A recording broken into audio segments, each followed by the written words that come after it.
Hello, everyone. In honor of the legendary Dr. Martin Luther King Jr., with the holiday today, we are going to take a look into the life of Dr. Martin Luther King Jr. and the history of the holiday in a nice brief video. So, as we get into the life of Martin Luther King Jr., there were many historic moments in the civil rights struggle that have been used to identify Dr. Martin Luther King Jr., prime mover of the Montgomery bus boycott, keynote speaker of the March on Washington, the youngest Nobel Peace Prize laureate. But in retrospect, single events are less important than the fact that King and his policy of nonviolent protest were the dominant force of the civil rights movement during its decade of greatest achievement.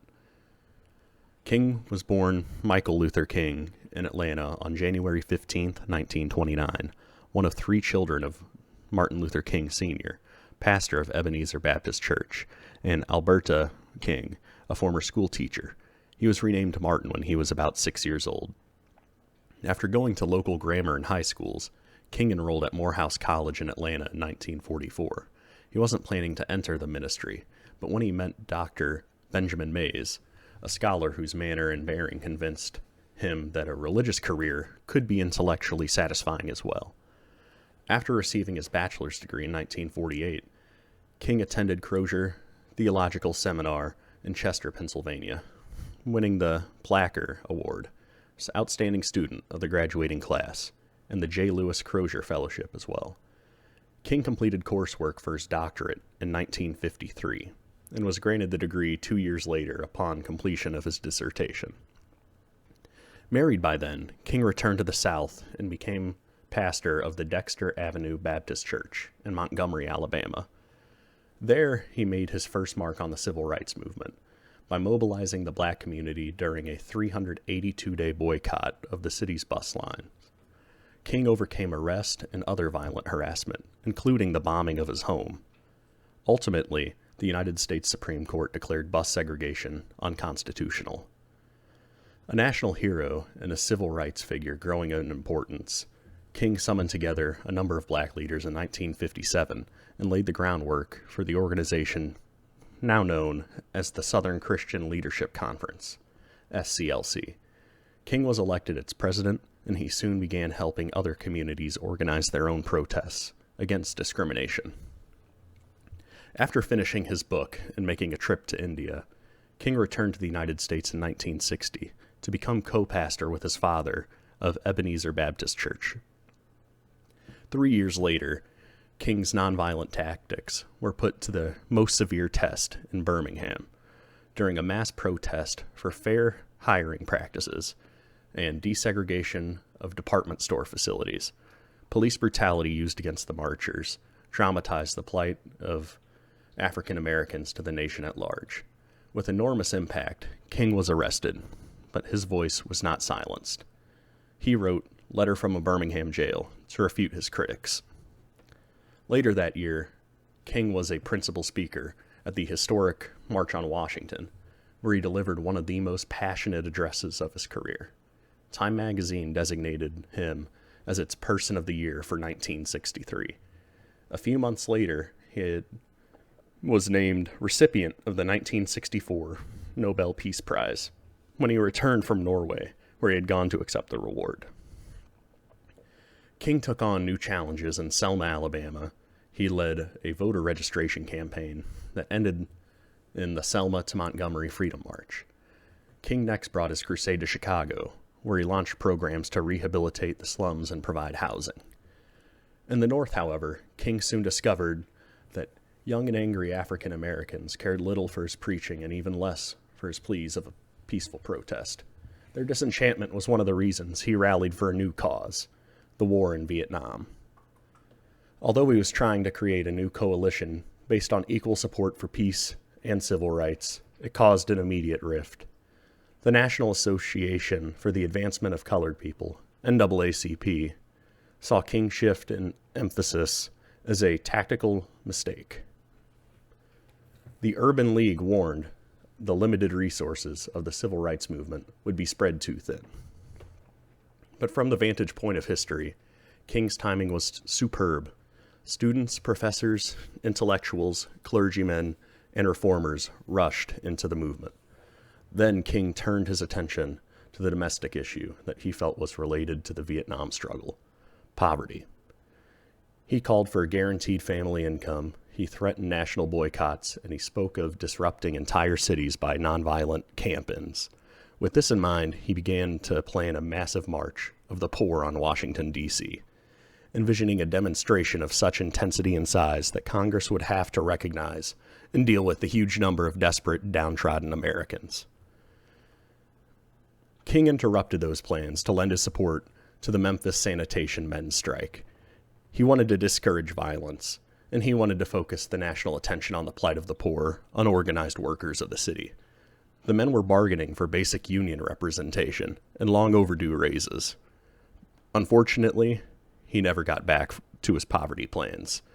Death came for King on April 4th, 1968, on the balcony of the black-owned Lorraine Hotel off Beale Street in Memphis, while standing outside with Jesse Jackson and Ralph Abernathy. King was shot in the neck by a rifle bullet. His death caused a wave of violence in major cities across the country. However, King's legacy has lived on. In 1969, his widow, Coretta Scott King, organized the Martin Luther King Jr. Center for Nonviolent Social Change. Today it stands next to his beloved Ebenezer Baptist Church in Atlanta. His birthday, January 15th, is a national holiday, celebrated each year with educational programs, artistic displays, and concerts throughout the United States. The Lorraine Hotel where he was shot is now the National Civil Rights Museum. On November 2nd, 1983, President Ronald Reagan signed the King Holiday Bill into law, designating the third Monday in January as a federal holiday in observance of the civil rights leader, Dr. Martin Luther King Jr. The legislation to recognize Martin Luther King Jr. Day was introduced just 4 days after his assassination on April 4th, 1968. Still, it would take 15 years of persistence by civil rights activists for the holiday to be approved as a federal government, and an additional 17 years for it to be recognized in all 50 states. Today, it is the only federal holiday designated as a national day of service to encourage all Americans to volunteer and improve their communities. Despite the national fervor inspired by King's death, the bill to create a holiday in his honor languished for years with limited congressional support. However, Democratic Michigan Congressman John Conyers, who first proposed the bill on April 8, 1968, was not deterred. He continued to reintroduce the legislation each year with the support of the Black Congressional Caucus, which Conyers helped found. In 1979, on the 50th anniversary of King's birth, the bill finally came for a vote in the House. However, even with a petition of 300,000 signatures in support, the backing of President Jimmy Carter, and testimonials from King's widow, Coretta Scott King, the bill was still rejected by 5 votes in the House. Republican Missouri Congressman Gene Taylor led the opposition, which cited the cost of an additional federal holiday and traditions which exclude private citizens from receiving recognition with public holidays named in their honor. Even though it failed to pass in the House, public support for the bill continued to grow, in no small part due to musician Stevie Wonder. The Motown singer and songwriter's 1980 album, Hotter Than July, featured the song Happy Birthday, which served as an ode to King's vision and rallying cry for recognition of his achievement with a national holiday. Wonder continued to spread his message with regular appearances alongside Coretta Scott King at rallies. He also capped a 4-month tour with a benefit concert on the National Mall, where King delivered his famous I Have a Dream speech 18 years earlier. When the bill made it to the House floor in 1983, 15 years after King's murder, support was overwhelming. Working together with Coretta Scott King, the Congressional Black Caucus, and Stevie Wonder, amassed a 6 million signature petition in favor of the holiday. The bill passed easily in the House with a vote of 338 to 90. However, when the bill moved on to the Senate, Republican North Carolina Senator Jesse Helms attempted to dismiss the legislation by submitting documents that alleging the civil rights leader harbored ties to the Communist Party. Outraged by the personal attack on King's character, Democratic New York Congressman Daniel Patrick Moynihan threw more than threw the more than 300-page binder to the ground and stomped on what he described as a packet of filth. After 2 days of debate, the bill passed in the Senate, and President Ronald Reagan signed it into law. Despite the holiday's federal recognition, statewide observance of Martin Luther King Jr. Day is far from uniform. Some states include it in additional holidays, which are celebrated concurrently with Martin Luther King Jr. Day. Arizona and New Hampshire, for example, celebrate Civil Rights Day, and Wyoming celebrates Wyoming Equality Day. Other states, like Alabama and Mississippi, have combined King holiday with Robert E. Lee Day to honor the birthday of Confederate General Robert E. Lee, who was born on January 19th. However, Martin Luther King Day has been recognized in all 50 states since early 2000. On August 23, 1994, the King Holiday and Service Act was signed into law by President Bill Clinton.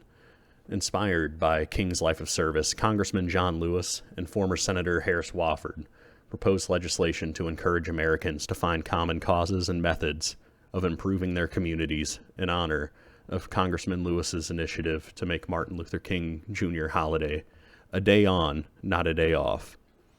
The National Museum of African American History and Culture has organized donation drives to those in need and partnered with corporations to provide music, film screenings, and interactive activities to the public.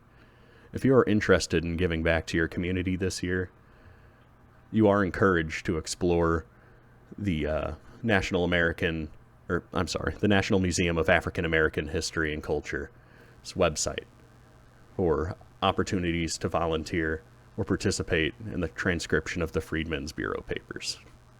Thank you, and enjoy your Martin Luther King Day.